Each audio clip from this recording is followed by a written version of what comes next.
Halo sahabat Aula Tani dimanapun berada, pada video kali ini kita akan membahas tentang peranan pH terhadap tumbuh dan berkembangnya tanaman. Sebelum kita bahas lebih lanjut, kita intro sejenak.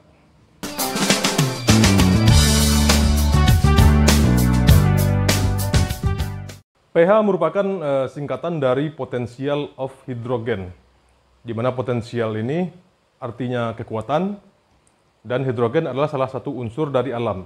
Atau bisa juga kita katakan kekuatan hidrogen dalam suatu larutan. Nah, pH ini adalah derajat asam atau basa suatu larutan itu sendiri. Apabila pH menunjukkan di angka 7, itu artinya pH-nya netral. Di bawah 7 itu asam, di atas 7 itu artinya basa atau alkali. Untuk mengukur pH sendiri kita butuh yang namanya pH meter, di mana untuk pH meter di tanah dan di air itu merupakan alat yang berbeda ya. Jadi bukan alat yang sama. Contoh pH meter untuk tanah seperti ini. Sedangkan pH meter untuk air, pH meter untuk berhidroponik, itu gambarnya contohnya seperti ini. Peran pH ini pada media tanam itu sangatlah fatal, di mana apabila terlalu asam, itu beberapa unsur tidak terserap. Demikian juga apabila pH-nya terlalu basa. Seperti yang kita lihat pada tabel berikut. Nah, seperti inilah ya teman-teman peranan pH bagi media tanam. Di mana bisa kita lihat pada unsur nitrogen itu tersedia pada rentang pH 6 sampai 7,5, di mana nitrogen itu tidak tersedia pada pH 4 atau pH di atas 8. Begitu juga dengan unsur fosfat, itu tersedia pada 6,2 hingga 7,5 dan seterusnya seperti itu. Nah, seperti itulah gambarannya ya teman-teman, di mana peranan pH ini sangatlah penting bagi tanaman itu sendiri. Apabila pH-nya terlalu asam ataupun terlalu basa, itu beberapa unsur hara itu tidak tersedia bagi tanaman. Dan apabila unsur hara ini tidak tersedia atau mengalami defisiensi unsur, maka tanaman akan menunjukkan gejala seperti daun kekuningan dan lainnya.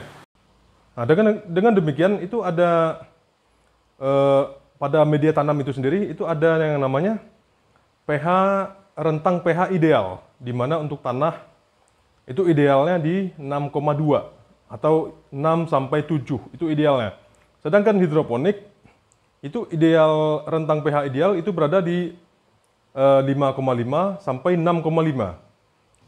Yang jadi pertanyaannya adalah bagaimana cara kita menaikkan atau menurunkan pH dalam media tanam.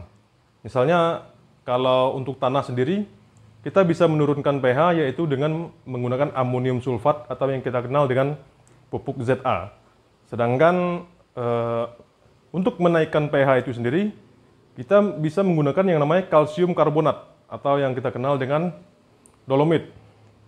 Karena kalsium sifatnya alkali. Nah, sedangkan di hidroponik sendiri, untuk menurunkan pH itu kita bisa menggunakan 3 cairan asam kuat, yaitu yang pertama, yang paling bagus menurut saya adalah asam nitrat. Yang kedua ada asam fosfat, yang ketiga ada asam sulfat. Nah, untuk ketiga bahan ini saya akan bahas di video terpisah karena ini penjelasannya lumayan panjang. Nah, untuk menaikkan pH pada hidroponik, kita bisa menggunakan yang namanya kalium hidroksida. Cuma satu ya. Nggak bisa yang lain, cuma pakai kalium hidroksida. Itulah kenapa pH ini sangatlah fatal apabila tidak apabila tidak kita atur, di mana bisa menyebabkan terjadi defisiensi unsur pada tanaman. Misalnya contohnya pada sawi-sawian mengalami daunnya kuning. Nah, itu bisa antara pH-nya terlalu asam atau terlalu basa. Karena ada unsur yang tidak terserap di situ. Contohnya seperti zat besi, Fa. itu bisa menyebabkan daunnya menjadi kuning. Demikianlah video ini. Semoga bermanfaat. Salam sejahtera bagi kita semua.